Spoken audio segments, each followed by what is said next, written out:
빌립보서 1장 22절에서 30절까지 한 절씩 돌아가면서 읽겠습니다. 그러나 만일 육신으로 사는 이것이 내 일의 열매일진데 무엇을 택해야 할는지 나는 알지 못하노라.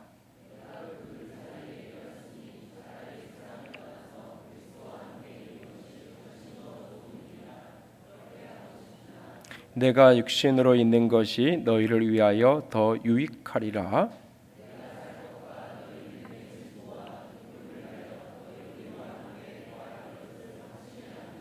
내가 다시 너희와 같이 있으므로 그리스도 예수 안에서 너희 자랑이 나로 말미암아 풍성하게 하려 함이라.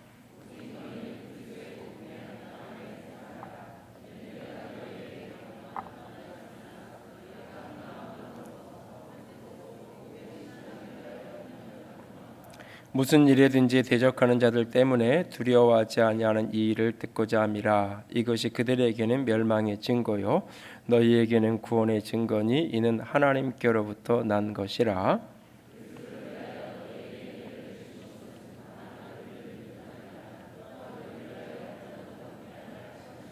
함께 읽습니다.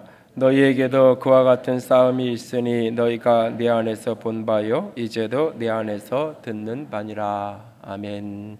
기도합니다. 영광의 하나님, 사랑의 하나님, 이 시간 살아계신 주의 음성을 듣기 원합니다. 주께서 우리 가운데 말씀하시고 주의 생명과 주의 사랑 아래 충만함이 있게 하여 주시옵소서. 연약한 종을 십자가 되어 온전히 가려주시고 우리 주님만 드러나시기를 간절히 원하며 우리 주님 예수님 이름으로 기도드렸습니다. 아멘. 막내 예원이가 6학년 되던 가을에 이제 축구를 그렇게 하겠다 그래서 결국은 하라고 허락을 하고 나니까 어떻게 얘를 도와줘야 되나 싶은 생각이 나면서 제일 먼저 눈에 들어오는 게 키가 조금 더 커야 될 것 같은데 그런 생각이 들더라고요. 그래서 이제 아는 지인의 소개로 대학병원에 있는 그 성장 클리닉을 찾아갔어요. 그 일명 그 성장 호르몬 키 크는 주사 있잖아요. 그것 때문에 이제 검사를 쭉 하고 났더니 아직 이 성장판이 열려는 있고 지금 그대로 두면 3cm에서 최대한 5cm 정도까지 현재 키에서 자랄 것 같다고 예측을 하더라고요. 그러면서 지금이라도 주사를 맞으면 효과가 있겠냐고 뭐 안 맞는 것보다는 나을 거라고 약간의 효과는 많이 이렇게 6학년이라서 좀 늦긴 했지만 효과는 있을 거라고 그러더라고요. 그러고 나서 이제 의사 선생님이 물어요. 그 왜 그러면 뭐 특별한 이유가 별로 아주 작은 것도 아니고 특별한 이유가 없어 보이는데 왜 이제 와서 주사를 맞히려고 하는데요. 그래서 이제 축구를 얘가 하려 그래서 키가 좀 더 커야 될 것 같아서 그렇다고 그랬더니 선생님이 바로 하시는 얘기가 그러면 안 됩니다 그러더라고요. 왜요? 그랬더니 이게 나중에 도핑 테스트에 걸린다고 금지 약물로 이게 지금 맞으면 한 5년까지도 체내에 그 성분이 있어서 지금은 문제가 없겠지만 이게 더군다나 개인 스포츠라면 뭐 자기가 잘못하고 자기가 책임지면 되는데 단체 경기인데 나중에 고등학생쯤 됐을 때 어떤 대회 나갔다가 검사했다가 이제 걸리면 문제가 될 수 있습니다. 그러더라고요. 그러면 안 되겠네요. 그리고는 이제 돌아왔어요. 그때보다 한 4cm, 5cm 딱 큰 것 같아요. 그런데 며칠 전에 같이 이렇게 나란히 서서 이렇게 길을 가는데 혼잣말로 그래요. 이렇게 축구 안 할 줄 알았으면 그때 주사를 맞아서 한 3cm라도 더 키우는 건데 그랬다고 그러면서 이제 혼잣말을 옆에서 하더라고요. 아이들도 그렇고 아이들 크는 부모도 그렇고 이 키 크는 것에 대해서 예민한 조금 더 컸으면 하는 그런 시대에 우리가 살아가고 있죠. 다만 뭐 키가 크고 몸만 자라는 것뿐만 아니라 신앙인들에게 있어서는 우리 믿음이 자라는 게 참 그만큼 중요한 것일 텐데 우리가 우리 자신이나 우리 아이들이 키가 자라고 이렇게 성장하는 것에 대해서 민감하고 관심 갖는 것만큼 우리의 믿음이 자라는 것에 대해서 우리는 얼마나 민감하게 반응하고 있고 그렇게 우리의 믿음이 끊임없이 잘 진보하고 자라가기를 소망하고 있는지 모르겠어요. 목회자로서 어쩌면 가장 민감하고 예민한 것 중에 하나가 있다면 성도들의 믿음의 진보가 있고 성도들의 믿음이 자라가는 것입니다. 오늘 본문 25절에 보면 바울이 이렇게 아는 게 있는데, 내가 확실히 아는 게 있는데 그게 뭐냐면 내가 이렇게 살 것하고 너희와 더불어 함께 있음으로 말미암아 너희 믿음의 진보가 있고 너희의 기쁨이 있을 것을 내가 안다, 이렇게 말하고 있어요. 그러니까 바울이 지금 감옥에 있는데 거기서 풀려날 거고, 그래서 빌립보 교회 성도들하고 함께 있을 건데 왜 함께 있게 될 거냐? 함께 있는 것 때문에 빌립보 교회 성도들의 믿음이 진보되고 자라고 그것 때문에 함께 기뻐하는 그런 일이 있을 것을 내가 확실히 내가 안다라고 사도가 고백을 하고 있어요. 어쩌면 저 또한 사실은 늘 이런 소원이 있죠. 바울이 빌립보 교회 성도들하고 함께함으로 그들의 믿음이 진보하는 것처럼 제가 이 자리에 여기 있는 것 때문에 성도들의 믿음이 진보하고 자라갔으면 좋겠는, 만약에 제가 여기에 있는 것 성도들의 믿음이 성장하고 자라는데 걸림이 되고 방해가 된다면 아마 하나님은 더 이상 저를 여기에 두지 않으실 거예요. 목회자에게 가장 민감하고 또 기쁜 게 있다면 성도들의 믿음이 자라가고 진보하는 거죠. 얼마 전에 한 분을 뵈면서 이런저런 이야기를 좀 나누는데, 하늘의교회에서 함께 신앙생활 하신 지 1년이 채 안 된 못된 그런 분이신데, 아주 조심스럽게 이야기 끝에 이제 다 이야기를 좀 사업장에 가서 이런저런 이야기들을 나누고 일어나려고 하는데 그런 이야기를 하세요. 조심스럽다고 얘기하면서, 목사님, 이전에 제가 봉사하고 직분을 갖고 했던 것들을 다 내려놓고 하늘의 교회에서 처음부터 시작하고 싶습니다. 제가 처음 예수 믿고 처음 세례받을 때처럼 그렇게 새롭게 하고 싶은데 목사님, 그렇게 할 수 있게 좀 해주시면 안 될까요?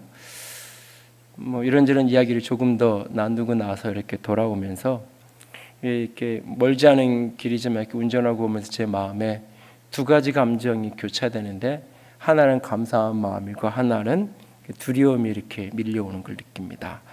한편으로는 자기 자신을 주장하지 않고 새로운 공동체 속에서 새 마음으로 시작하려는 그런 마음, 또 10개월여밖에 사실은 같이 시간을 보내지 않았음에도 불구하고 이 공동체 속에서 내가 함께함으로 내 믿음이 진보하고 자랄 수 있겠다라는 그런 어떤 소원함이 생겨서, 그런 기대가 생기고 소원함이 생겨서 같이 이렇게 세워가고 싶고 자기 믿음이 자라갈 수 있도록 그렇게 도움받고 함께했으면 좋겠다고 이야기하는 그 마음에 그런 소원을 함께할 수 있어서 참 감사했어요.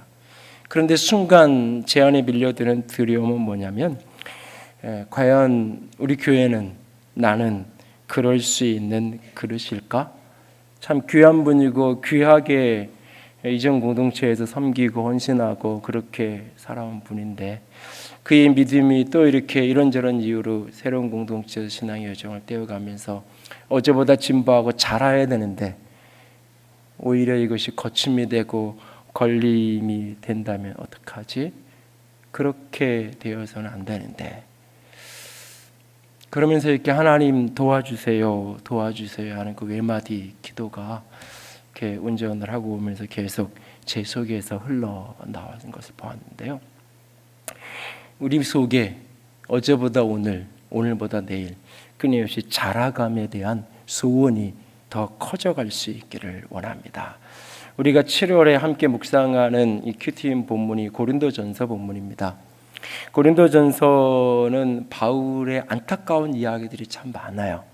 목회자로서 하고 싶지 않은 말, 그런데 사랑하기 때문에 꼭 해야만 하는 말, 그런 말들로 사실 고린도전서는 가득한 그런 편지, 사랑에 가득 담겨 있으면서도 굉장히 듣기는 부담스럽고 아픈 이야기가 많은, 그게 바로 고린도전서예요.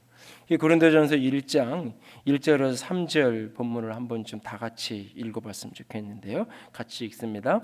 형제들아, 내가 신령한 자를 대함과 같이 너희에게 말할 수 없어서 육신에 속한 자 곧 그리스도 안에서 어린 아이들을 대함과 같이 하노라. 내가 너희를 젖으로 먹이고 밥으로 아니하였노니 이는 너희가 감당하지 못하였음이거니와 지금도 못하리라. 너희는 아직도 육신에 속한 자로다. 고린도 교회 성도들은 자기 자신을 신령한 자라고 생각하고 있었어요.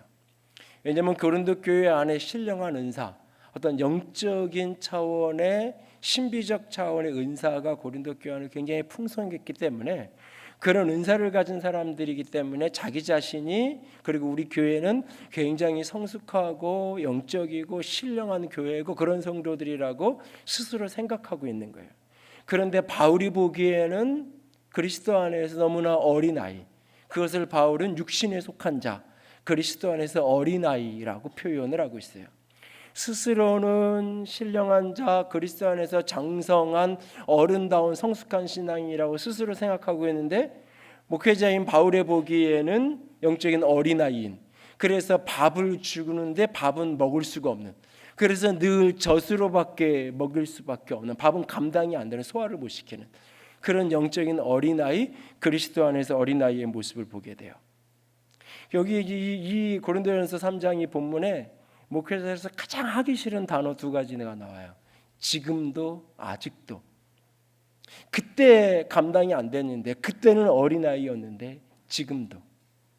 그때는 여전히 육신에 속한 그리스도인이었는데 여전히 지금도, 아직도 여전히 그런 자리에 있는, 여전히 그때 밥을 소화 못 시키고 여전히 젖을 먹어야만 했던 신앙인이었는데, 세월이 지나고 참 흘렀는데 불구하고 여전히 지금도 아직도 밥을 먹을 수 없어서 여전히 젖만 먹어야 되는 그 성도들을 보면서 참 마음이 아픈 거죠. 그래서 고린도전서는 스스로 이렇게 신령한 자라, 그런데 그렇지 않은 그들의 그 착각을 하나하나 깨트려 가면서 그들에 대한 아픈 이야기를 하는 게 사실은 고린도전서예요. 저와 여러분은 어떤가요? 우리는 어떤가요? 그리스도 안에서 충분히 신령한 자로, 충분히 성숙한 어른으로 우리는 자라가고 있나요? 우리는 마땅히 어린아이를 벗어버리고 시간 속에 성장하면서 어른의 성장하고 장성한 모습으로 나아가고 있나요? 우리의 믿음의 자리는 늘 제자리 걸음을 하거나 퇴보하는 자리가 아니라 끊임없이 앞으로 우리는 진보하고 있나요? 오늘 본문 25절에 믿음의 진보라는 단어가 나오는데, 여기에 이 진보라는 이 단어는 1장 12절에 복음이 진전된다라고 할 때 그 진전이라는 단어랑 같은 단어예요. 헬라어로 이 단어가 이제 프레코페라고 하는 단어인데, 이거는 이제 그 앞으로라는 전치사와 코페라는 이 단어는 이제 자르다, 해치다, 풀다. 그러니까 앞으로 나아가면서 이게 자르고 풀면서 앞으로 나아가는, 이게 원래는 군사 용어예요. 그래서 이제 공병 부대들이 전차가 이렇게 가려면 전차가 갈 수 있는 길을 만들잖아요. 전차가 나아갈 수 있는, 뒤에 있는 전차 부대가 올 수 있는 길을 선봉에 서서 만들어내는 그런 모습처럼, 또는 선발대가 앞으로 나아가서 수포를 헤치고 뒤에 있는 보병대가 지나갈 수 있는 길을 만들어내는, 바로 그런 이미지가 담긴 단어예요. 이 진보라는 이 단어가. 그러니까 믿음이 진보한다는 말은 우리의 삶에 여러 가지 난관이 있고 걸림돌이 있더라도 그것을 뚫고, 그것을 해치고, 때로는 잘라내고 끊어내고 우리의 믿음이 계속해서 앞으로 나아가는, 내가 지금 있는 자리, 이 자리에 어쩌면 조금은 안전한 자리, 편한 자리에 머물러 있는 게 아니라 조금은 힘들고 조금은 부담스러워도 그것을 뚫고 저 앞에 있는 자리로까지, 내가 나아가야 될 마땅한 자리까지 진보하는, 나아가는 그 모습. 여러분들의 신앙은, 믿음은 오늘 조금은 편안하고 이 정도면 됐지 않은 그 자리에 머물러 있나요? 아니면 끊임없이 앞으로 진보하며 나아가고 있나요? 여러분의 믿음은 끊임없이 오늘도 자라가고 있는 믿음인가요? 믿음이 진보하고 자란다는 것은 어떤 것인지, 우리는 마땅히 어떤 자리에서 어떤 자리까지 나아가야 하는 것인지 본문을 통해 두 가지 이야기를 나누기 원합니다. 스스로에게 이 질문 속에서 답을 해볼 수 있기 원합니다. 첫 번째 질문은 이겁니다. 여러분은 자기 자신에게 좋은 것을 선택하며 살아갑니까? 아니면 그들에게 더 유익한 것을 선택하며 살아갑니까? 오늘 내가 서 있는 자리는 자기 자신에게 좋은 자리입니까? 그들에게, 공동체를 유익하게 하는 자리입니까? 여러분, 이렇게 어린 아이가 아이스크림을 먹고 싶어서 냉장고 문을 딱 열었어요. 그래서 이 아이가 원래 더위사냥을 좋아해요. 더위사냥이 앞에 딱 보여요. 어린아이는 얼른 그거를 집으면서 회심에 미소를 지어요. 내가 좋아하는 아이스크림이 있네. 그러면서 딱 잘라가지고 바로 입으로 집어넣죠. 그런데 어른은 그걸 딱 보고는 딱 보는데 자기도 더위사냥을 좋아해요. 딱 보는 순간 뒤져보니까 더위사냥이 좀 여러 개가 있었으면 좋겠는데 하나밖에는 남아있지 않은 거예요. 하나밖에 없는 그 모습을 보면서 생각나는 사람이 있어요. 아이가 이거 참 우리 애가 이거 좋아하는 건데, 그래서 잡으려다 그걸 못 잡아요. 저 구석을 헤치니까 누가바가 하나가 있어요. 그걸 꺼내서 먹는 거. 그게 어른이에요. 그게 어른이에요. 그런데 그러면서도 억울하다고, 나만 손해봐야 된다고, 나만 늘 희생해야 된다고, 나만 늘 먹고 싶은 거 못 먹고 살아야 된다라고 억울해하고 분노하고 짜증내고 화나는 게 아니라, 나중에 아이가 들어와서 그 더위사냥이 남아있는 걸 보고는 그것에 기분 좋게 먹는 그 모습을 보면서 행복해하고 즐거워하고 기뻐할 수 있는 것, 그게 어른이죠. 그게 어른이에요. 자기에게 좋아하는 자기 좋은 자리에서 일어나서 그들에게 공동체 일을 유익하게 하는 자리로까지 나아가는 것, 그렇게 진보하고 진전되는 것, 그것이 믿음이 성장하고 믿음이 자라는 거예요. 본문에서 바울은 23절에 내가 둘 사이에 끼어 있다 그래요. 두 가지 사이에 내가 끼어 있어요. 이 두 가지 사이에 무엇을 끼어 있냐면, 하나는 내가 육신에 사는 것, 육신으로 사는 것, 그래서 육신으로 살아서 빌립보 교회 성도들을 함께 하는 것, 여기 하나가 있고, 이쪽에는 뭐냐면 내가 세상을 떠나서 그리스도와 함께 하는 것, 여기는 육신으로 남아있는 거고 여기는 세상을 떠나는 거예요. 이것은 내가 그리스도와 함께하는 것이고 이것은 내가 성도들과 함께하는 거예요. 이 둘 사이에 내가 끼어 있다고 표현을 해요. 특별히 여기 바울은 이 죽음을 떠난다라고 하는 이런 어떤 조금의 완곡적인 완곡어법으로 떠난다는 단어를 쓰는데, 여기에 사용된 이 떠난다는 단어는 풀다, 풀리다, 출항하다 뭐 이런 뜻이에요, 사실은. 그래서 이 인생의 문제를 내가 풀어낸다, 어떤 이렇게 노예가 이렇게 속박 속에 있다가 그것이 이렇게 풀려진다, 이렇게 배가 항구에서 이렇게 출항한다, 여행을 갔다가 집에 갈 시간이 돼서 텐트를 다 걷으면서 이렇게 장막을 걷는다, 그럴 때 쓰이는 단어이 떠난다는 단어가. 그러니까 바울은 죽음을 인생의 모든 문제를 다 풀고 인생의 속박을 다 벗어내고 인생의 장막을 벗은 다음에 내가 저 천국에 주님과 함께 영원한 생명의 영광을 누리는 그 나라로 내가 출항하는 그 영광의 여정의 출발, 그 영광의 여정을 떠나가는 그 모습으로 바울은 지금 죽음을 이해하고 있는 거예요. 그래서 이 죽음이 바울은 뭐라고 표현하냐면 내게 훨씬 좋은 것이다. 23절 하반절에 보면 그리스도와 함께 있는 것이 훨씬 더 좋은 일이라 그렇게 하고 싶으나, 훨씬 더 좋은, 내가 그리스도와 함께 그렇게 영광의 나라를 함께하는 내게 훨씬 더 좋은 것이고 그렇게 하고 싶다고 이야기해요. 그런데 그는 그렇게 할 수 없어요. 왜냐하면 육신으로 남아서 자신이 감당해야 될 일이 있기 때문에. 그게 25절, 26절의 그 이야기인데 25절과 26절을 한 번 더 다 같이 읽습니다. 내가 살 것과 너희 믿음의 진보와 기쁨을 위하여 너희 무리와 함께 거할 이것을 확실히 아노니 내가 다시 너희와 같이 있으므로 그리스도 예수 안에서 나로 말미암아 풍성하게 하려 함이라. 그들을 풍성하게 하려는, 이것을 한마디로 요약하면 24절에 내가 육신을 입는 것이 너희를 위하여 더 유익하니라. 내가 육신을 입는 것이 너희를 위해 더 유익하다라고 말하고 있어요. 그러니까 다시 말해서 바울이 지금 이 둘 사이에 끼어 있다고 말할 때 끼어 있는 이 두 가지는 표면적으로 보면 죽느냐 사느냐 사이에 끼어 있는 거예요. 남느냐 떠나느냐 사이에 끼어 있는 거, 표면적으로 보면. 그런데 그 이면적인 건 뭐냐? 무엇에 끼어 있는 거냐면 내게 더 좋은 것하고 그들에게 더 유익한 것 사이에 끼어 있는 거예요.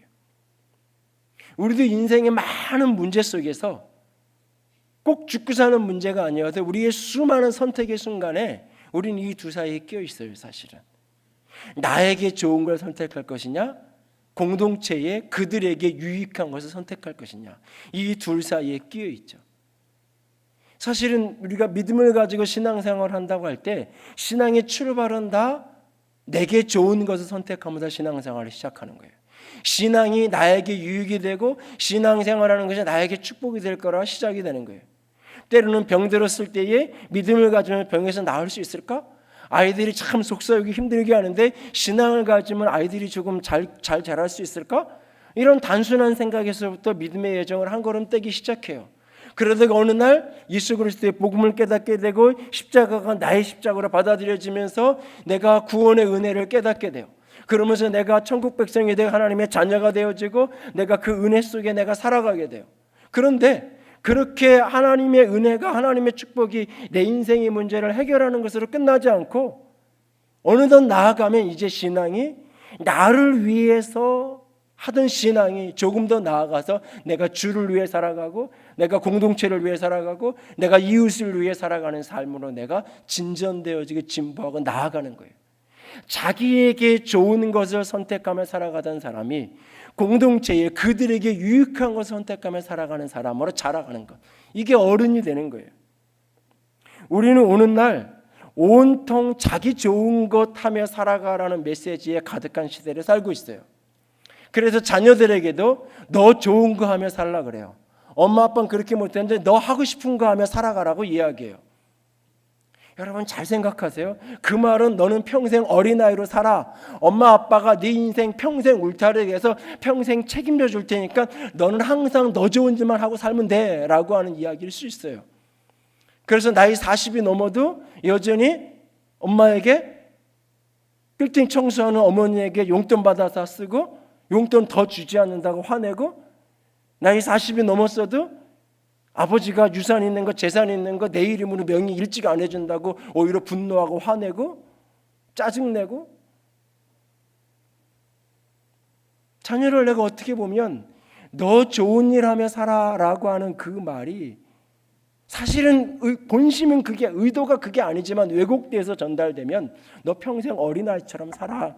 엄마 아빠가 평생 너 책임져 줄게 라고 하는 이야기일 수 있는 거예요. 사실은 일과 삶을 균형 있게 살아가야 된다라고 하는 워라벨이라는 단어, 인생은 한 번뿐이기 때문에 오늘을 잘 즐기면서 즐겁게 살아라고 하는 표현의 의미가 담겨있는 욜로라는 단어, 사실 원래 그 의미는 자아를 찾아서 자기 자신의 인생을 잘 찾아가라는 긍정적인 어법의 이야기예요. 그러나 그것이 생활 속에 일상으로 가면 온통 자기 중심으로 살아가는 이야기가 돼요. 나 좋은 일 하며 살아가라는 이야기예요. 더 이상 가족들 위해 희생하지 말고, 더 이상 가족들 아이들 위해서 헌신하지 말고 너 좋은 거 먹고 너 좋은 걸 하면 인생 살아 라고 하는 거예요. 근데 과연 그렇게 살면 그 인생의 끝이 행복할까요? 과연 그렇게 살아가는 인생이 진정 복된 인생일까요? 신앙생활도 교회 생활도 너 좋은 것 하라 그래요. 교회도 너 좋은 교회 선택하고 너 좋은 것만 선택하며 그렇게 신앙생활 하라고 이야기해요. 그것이 이제 극단으로 나아가서 온갖 개혁적인 이야기, 온갖 교회에 대한 비판적인 이야기랑 맞물리면서 가나안 성도라는 말 같지 않은 이야기까지 만들어내는 거예요.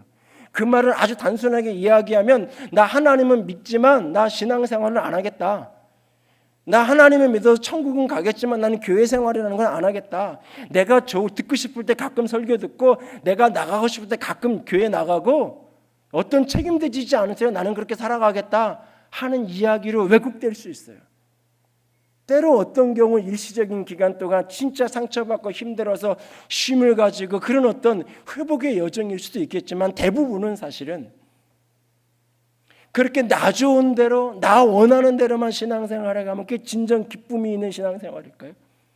그 속에서 만나는 즐거움이 진정 하나님이 내게 허락하시는 즐거움일까요? 자기 좋은 거 선택하며 살아가는 것이 죄는 아니에요. 잘못은 아니에요. 악은 아니에요. 그것이 누군가에게 해를 주고 피해를 주지 않는 것은 악은 아니에요. 그러나 그것은 어린아이 짓이에요. 어린아이 짓이에요. 정치인이 내년 총선에 당선되기 위해서 애를 쓰는 거 정치인으로 정상적이에요. 정치인이 자기가 속한 정당, 자기에게 표 준 사람을 위해서 무언가 애쓰고 하는 거 정상이에요. 그러나 어른다운 정치인은 나에게 표를 준 내 지지자만을 위해 사는 게 아니라 국가 전체의 큰 그림을 보는 거예요. 내가 속한 정당의 이익만을 생각하는 것이 아니라 한국 사회 전체가 어떻게 흘러가야 되는지 큰 그림을 보면서 때로는 내가 지지하는 자들이 노라고 말해도 때로는 더 큰 그림을 보면서 선택할 줄도 아는 거예요. 그것이 어른다운 정치인이에요.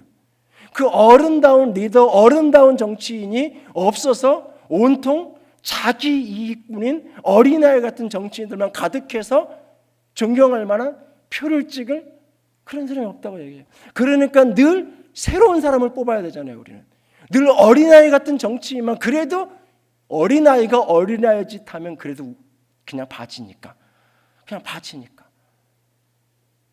이게 사실 슬픈 이야기예요. 그런데 우리는 이게 정상이라고 저거 생각해요. 로마서는 믿음이 강한 건 약한 것을 비교하면서 믿음이 강한 사람은 어떤 사람이냐? 자기를 기쁘게 하지 않고 이웃을 기쁘게 하는 사람. 믿음이 약한 사람은 자기를 기쁘게 하는 사람. 그 믿음이 강한 너희가 믿음이 약한 자들의 약점을 감당하고 그들을 받아주어라. 자기를 기쁘게 하지 말고 이웃을 위해 기쁘게 하면서 그 믿음이 약한 자를 받아주라고 이야기하고 있어요. 믿음이 약함과 강함을 자기를 기쁘게 하는 사람과 타인을 기쁘게 하고 그들을 기쁘게 하는 것으로 묘사하면 설명하고 있어요. 그러니까 믿음이 진보한다는 것, 믿음이 어린아이에서 장성하게 자라간다는 것, 그것은 내가 서 있는 자리가 나를 위한 자리, 내게 좋은 자리에서 그것을 내게 좋은 걸 먹고 내게 좋은 걸 취하지만 거기에만 머물러 있는 것이 아니라 때로 과감하게 그 자리에서 일어나서 그들에게 유익한 것, 공동체에 유익한 것, 하나님의 나라에 유익한 것, 주의 복음과 주의 나라를 위해서 과감하게 내가 서 있는 자리를 털고 일어나서 앞으로 나아가는 것, 그것이 믿음이 진보하는 거예요. 그것이 믿음이 자라가는 거예요. 저 여러분이 그렇게 믿음이 자라갈 수 있기를 원합니다. 홍순관 선생님이 돌아가신 고 신영복 선생님에 관한 일화 하나를 소개해요. 이분이 오랫동안 이제 억울하게 감옥살이하고 뭐 그러면서 감옥에 있으면서 이렇게 감옥에 이제 다른 재소자들하고 좀 친하고 싶은데 잘 안 되는 거예요. 연구를 하다가 친할 수 있는 방법 중에 하나가 이 체육 활동 시간에 축구를 좀 내가 잘하면 가까워질 수 있겠다 생각을 하고 열심히 그 감옥에서 축구를 배웠다 그래요. 그래가지고 아니나 다를까 이 선생님이 예상한 대로 이렇게 축구를 이렇게 잘하니까 감방에 있는 다른 사람들하고 친해지고 가까워지기 시작한 거예요. 그래서 이승모 선생님의 일명 축구가 깜빵 축구, 아주 터프하고 교도소에서 배운 축구라 그러는데, 이 홍순관 선생님이 돌아가신 이승모 목사님을 회상하면서 이런 이야기를 하세요.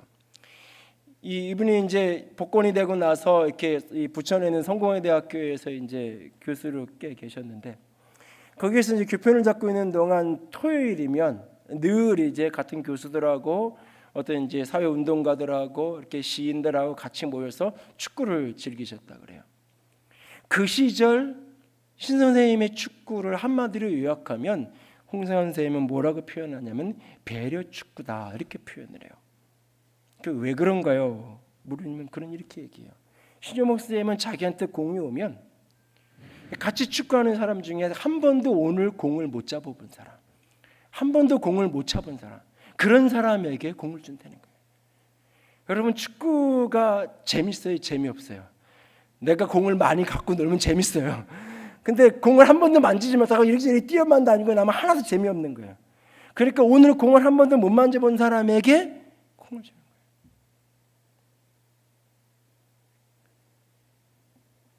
오직 자기 이익만을 위해 살아가야 된다고 이야기하는 시대 속에서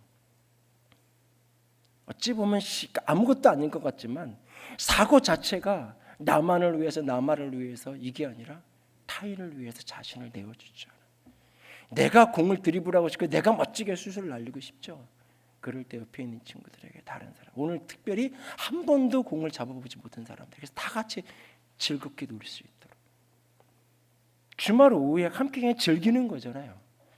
이긴 듯 진 듯 그게 큰 무슨 의미가 있겠어요. 함께 즐기는데 누군가는 아예 재미없어 다음엔 안 갈래, 한 번도 공을 못 잡아보잖아요. 그게 성장하는 거예요. 그게 따뜻한 사람인 거예요. 사실은 교회가 이 의자를 결정하기 전에 장의자를 넣을까 개인 의자를 넣을까 이전에 개인 의자를 이렇게 한동에 있을 때 썼기 때문에 그 의자를 비슷한 패턴의 의자를 갖고 고민을 했던 적이 있어요. 한 선배 목사님이 이렇게 자신의 개인 블로그에 장의자의 비밀 이런 어떤 칼럼을 썼어요. 이 장의자를 앞에 놓고 묵상을 하면서 영적인 비밀을 찾아낸 거예요. 뭐 신학책은 아니고 본인 혼자 앉아가지고 이런저런 묵상을. 장의자를 이렇게 이 성구사에서 이게 5인용입니다, 뭐 10인용입니다 이야기를 해요. 5인용이라고 5인이 앉는 게 아니죠. 5인용인데 한 사람이 앉아도 때로는 부족할 때가 있어요. 앉고 가방 놓고 겉옷 놓고 우산 놓고 뭐 이렇게 하면 그리고 누가 앉으려면 거기 제 친구 올 건데요. 그래서 못 앉게 해서 5인용인데 한 사람이라도 부족할 때가 있고요. 어떨 때는 5명밖에 못 앉는데도 조금 좁혀 앉으면 한두 명 더 끼어서 더 같이 앉을 수도 있는 게 장의자예요. 공동체로 같이 오직 내 자리 딱 이게 아니라 같이 더불어서. 그러면서 특별히 제게 이렇게 도전이 됐던 표현 중에 하나가 장의자의 특성 중에 하나가 내 자리라는 개념이 없는 자리다. 그렇죠. 이렇게 앉아 있어요. 옆에 오면 밀려가잖아요. 옆으로 이렇게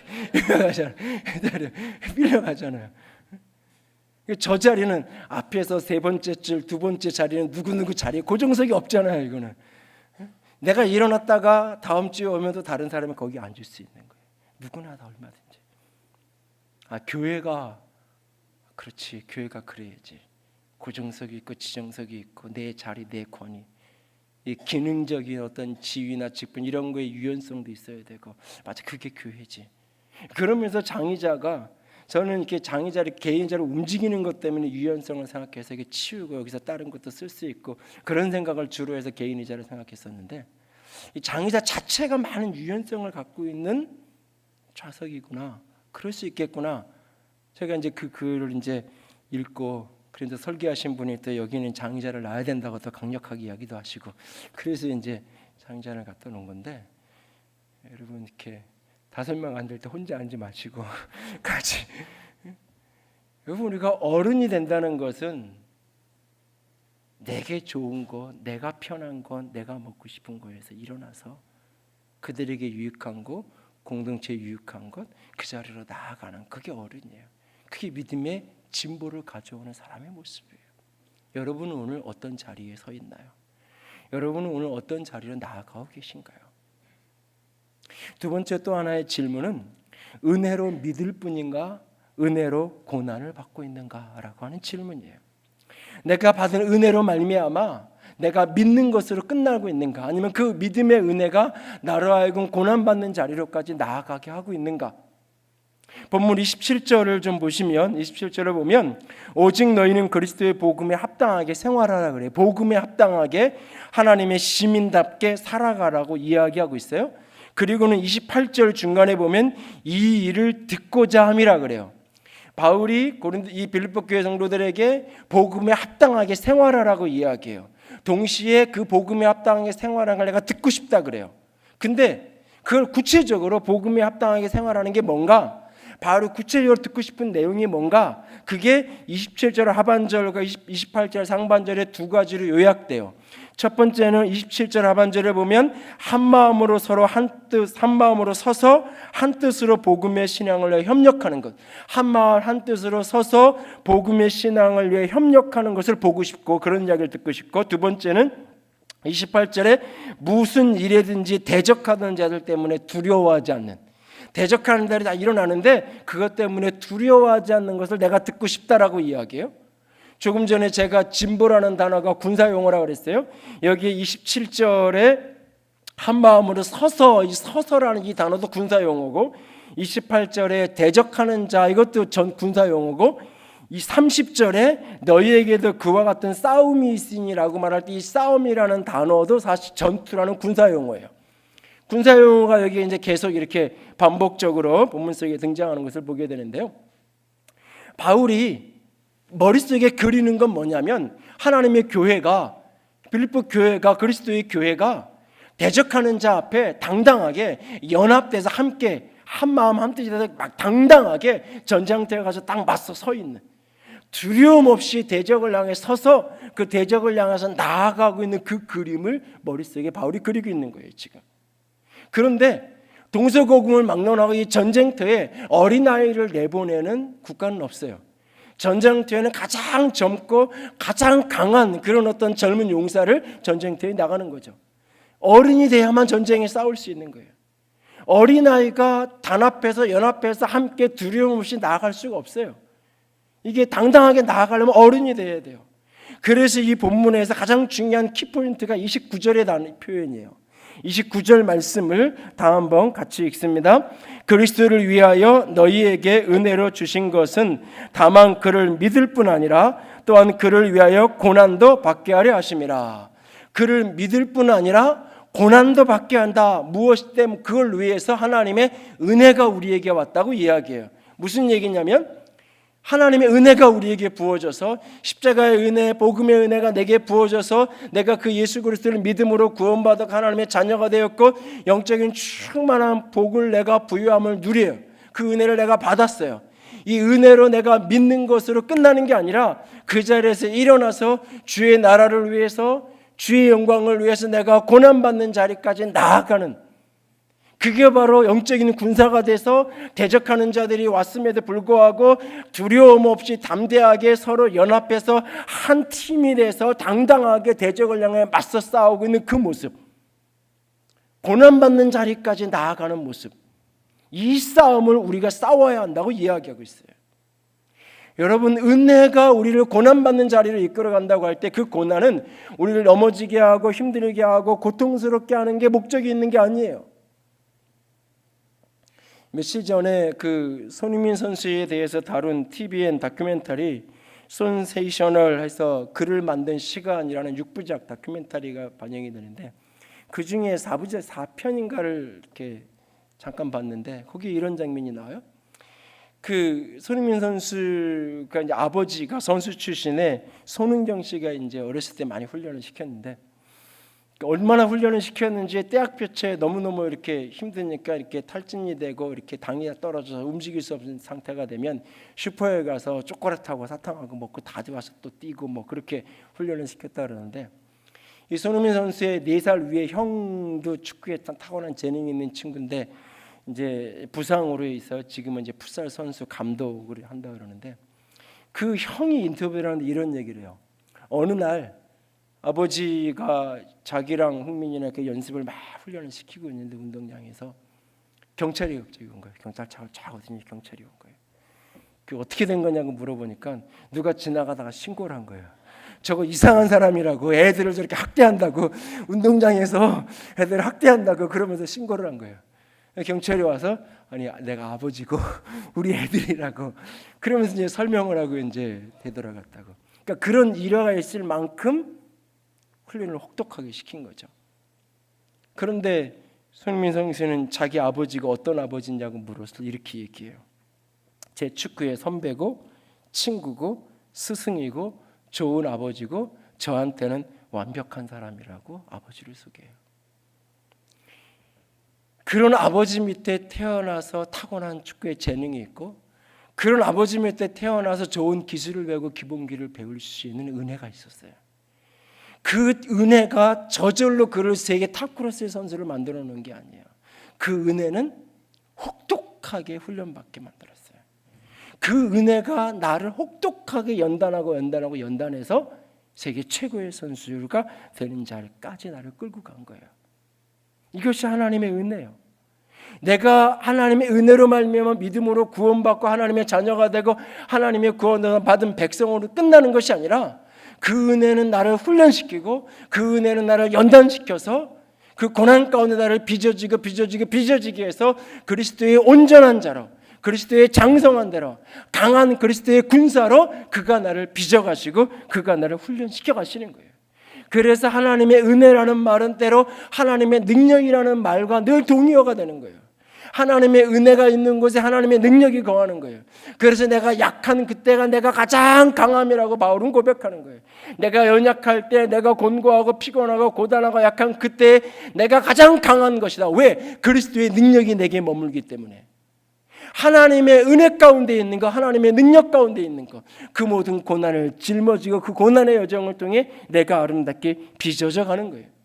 그래서 바울이 디모데에게 복음과 함께 고난받으라고 당당하게 이야기해요. 그런데 거기 앞에 수식어가 붙었어요. 하나님의 능력을 따라. 하나님의 능력을 따라 복음과 함께 고난을 받으라. 고난받는 그 자리에 하나님의 은혜가 없으면, 고난받는 그 자리에 하나님의 능력이 부어지지 않으면 그건 그냥 고통일 뿐이에요. 그건 아픔일 뿐이에요.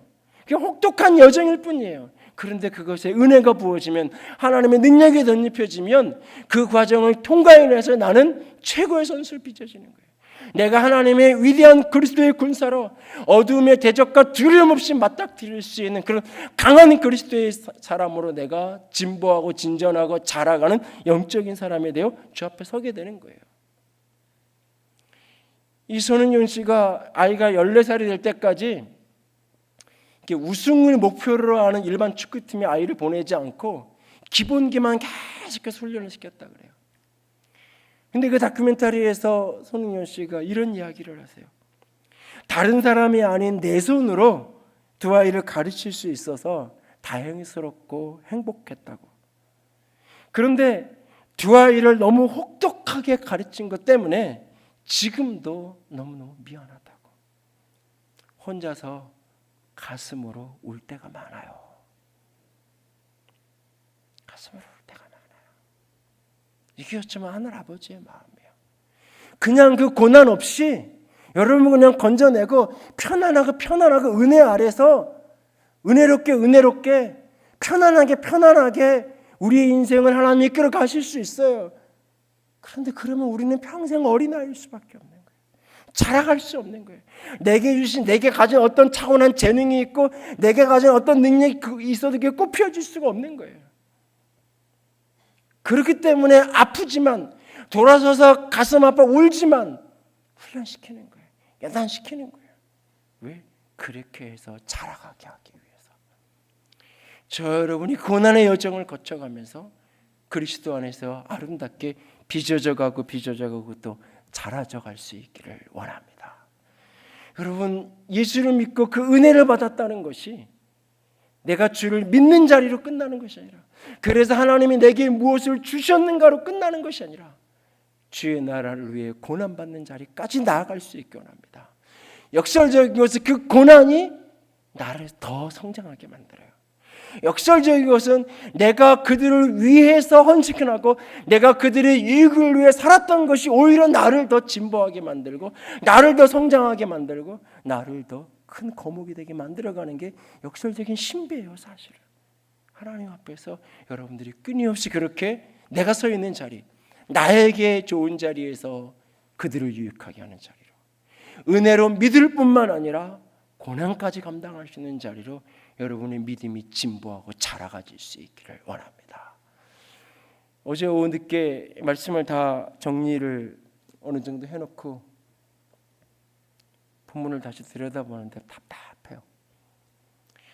무슨 말인지는 알겠는데, 그리고 이렇게 이야기하면 다들 예배 자리에서는 끄떡끄떡하고 그렇게 살아야지 할 것 같긴 한데, 나도 아이스크림 내가 원하는 거 먹고 싶은 사람인데, 나도 어느 날은 모른 척하면서 그냥 먹어버리고는 내가 먹었다고 얘기 안 하는 때가 있는 사람인데, 나도 그런데 나에게 좋은 자리 아니라 그들에게 유익한 자리 선택하며 삽시다.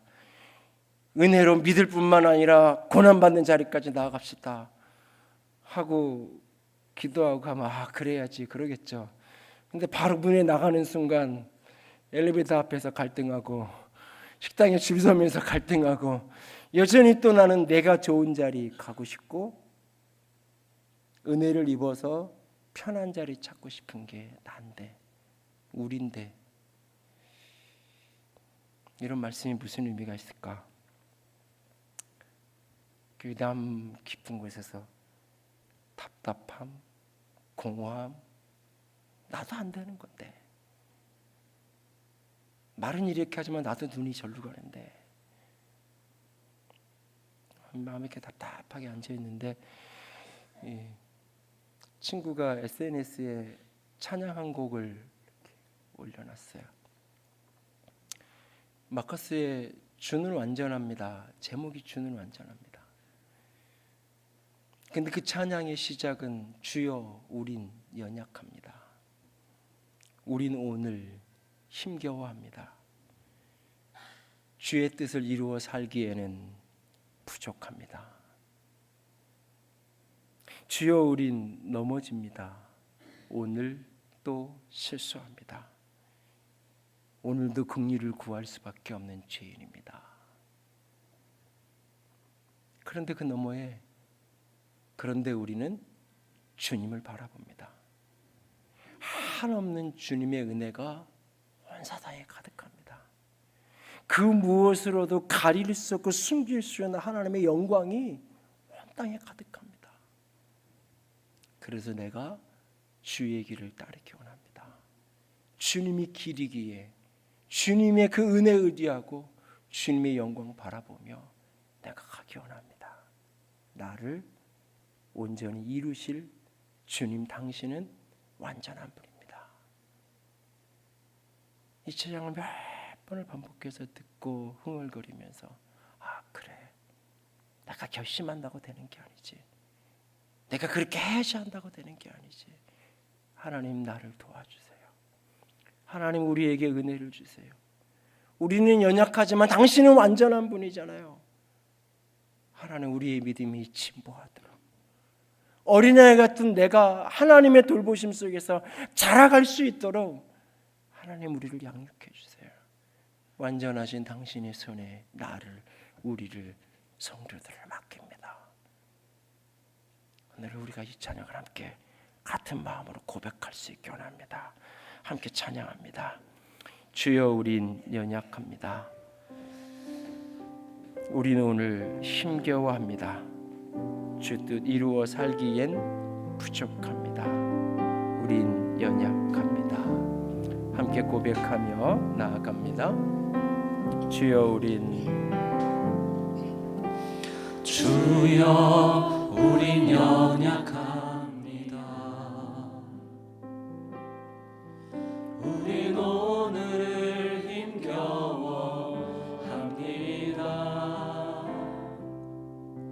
주 뜻 이루며 살기에 부족합니다.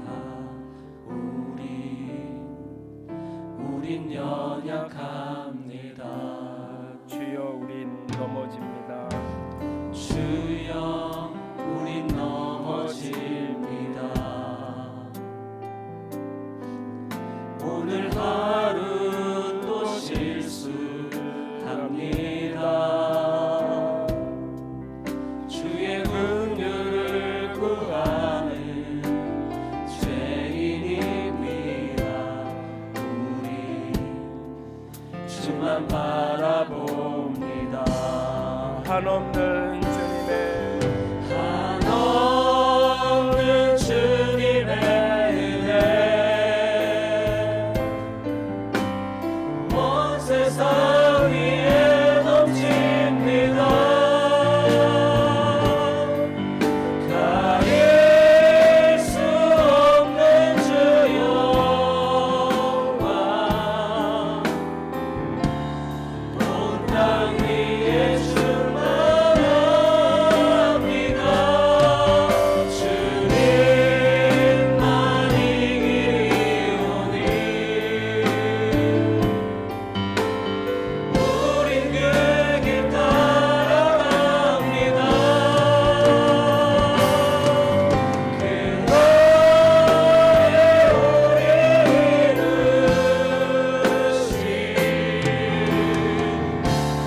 주는 완전합니다. 한 번 더 고백합니다. 주여 우린 연약합니다.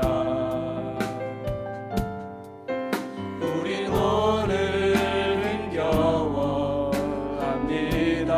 그래도 주의 뜻을 따르고 주 뜻 싶습니다. 이루며 살기에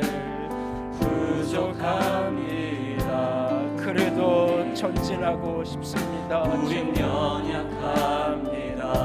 우린 오늘 넘어집니다. 주여 우린 넘어집니다. 넘어져도 실수해도 오늘 하루 그래도 또 자라가고 싶습니다. 주님, 주의 긍휼을 구하는 죄인입니다. 주만 바라봅니다. 한없는 주님의 은혜, 당신의 은혜로 나를 붙들어 주시고 온 세상 위에 넘칩니다. 가릴 수 없는 그 영광으로 나를 붙들어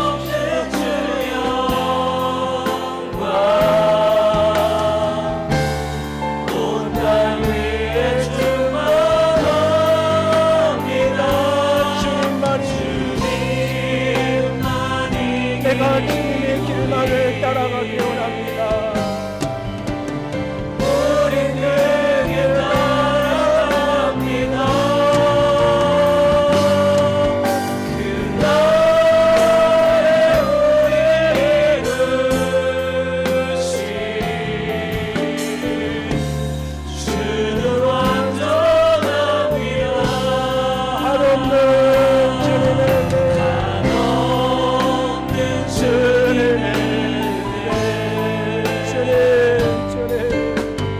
온 세상 위에 넘칩니다.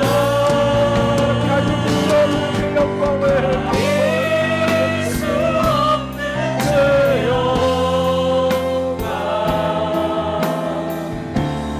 온 땅 위에 충만합니다. 주님만이 나의 길이요 나의 생명이시다. 우린 그길 따라갑니다.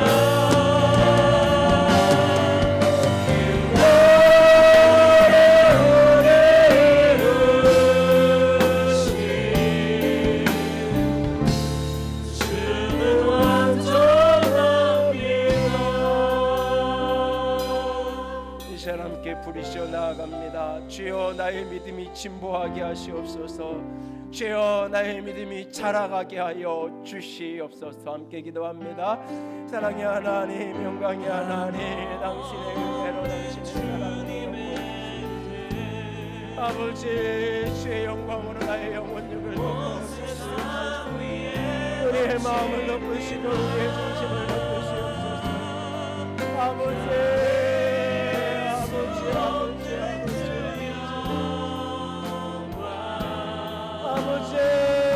우리를 덮어주시옵소서.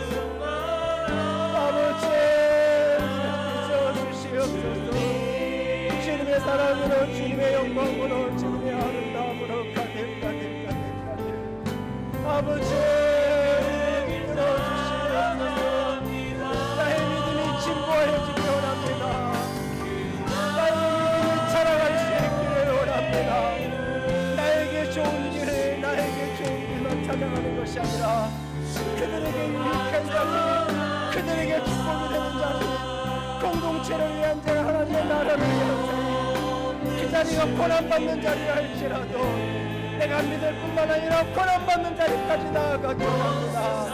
하나님의 나라를 위해 복음을 위하여 주의 복음을 위하여 고난받기를 두려워하지 않는 장성한 분량의 사람들에게 살아가기를 원합니다. 아버지 우리의 믿음을 세워주시옵소서. 아버지 나의 믿음을 자라가고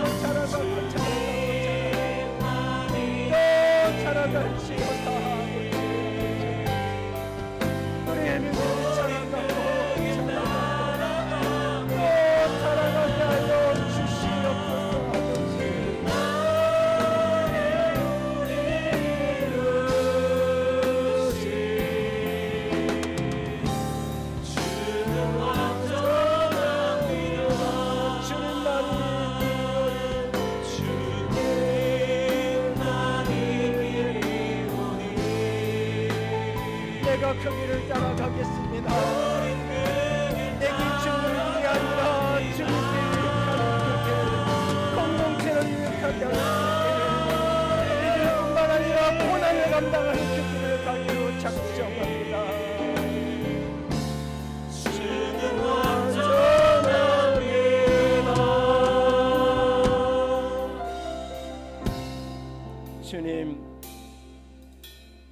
아직도 지금도 여전히 밥이 감당이 안 되고 단단한 음식을 먹을 수 없는, 마땅히 세월이 지나 선생이 될 때가 되었음에도 불구하고 여전히 어린아이 같은 짓을 하며 살아가는, 여전히 내가 좋은 자리만, 여전히 은혜 받아 내가 누리는 것만 생각하는 자리, 아버지 그 자리에서 이제는 일어나기 원합니다. 어린아이를 벗어던지고 장성한 자의 분량에까지 자라갈 수 있기를 원합니다. 지각을 사람으로 사용함으로 하나님의 선하신 것을 분별할 수 있게 되는 자가 되기를 원합니다. 공동체를 유익하게 하는, 그들을 유익하게 하는 사람이고 싶습니다. 그리스도의 남은 고난을 짊어짐으로 하나님의 영광에 동행하는 자가 되기를 원합니다. 우리를 온전하게 하여 주시옵소서. 자라고 또 자라가게 하여 주시옵소서. 주님 사랑합니다. 주의 이름으로 축복합니다. 우리 주님 예수님 이름으로 기도드렸습니다. 아멘. 이제는 우리 예수 그리스도의 은혜와 하나님 아버지의 놀라우신 사랑하심과 성령 하나님의 교통하시며 기름 부으시는 그 은혜가 오늘도 믿음의 진보가 있고 자라가며 소원함을 가지는 모든 이들 위해 이제로부터 영원토록 함께 있을지어다. 아멘.